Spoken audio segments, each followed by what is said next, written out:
What is the difference between hypothyroidism and chronic fatigue?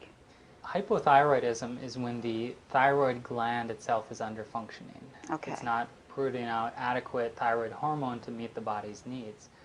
One of the symptoms of hypothyroid is fatigue, and if you had hypothyroid for a long time, you would have chronic fatigue. However, usually chronic fatigue syndrome is a sort of separate medical entity, and it refers to having fatigue longer than 6 months that isn't explained by other causes. So if it was discovered that you were hypothyroid, then you wouldn't be classified as chronic fatigue syndrome. Okay. You'd be classified as hypothyroid. There are several ways to tell the difference between the two.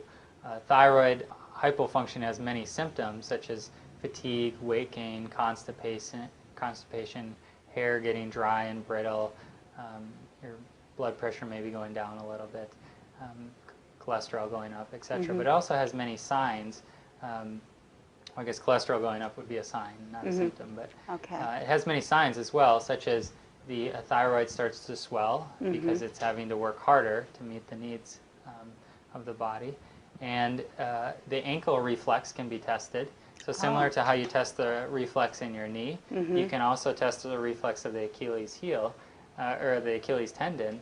And if that reflexes and comes back slow, that's a sign of hypofunctioning of your thyroid. So those are some signs that, look at thyroid. Again, chronic fatigue syndrome is more, there isn't any other organic causes that can be found, but this person has fatigue for debilitating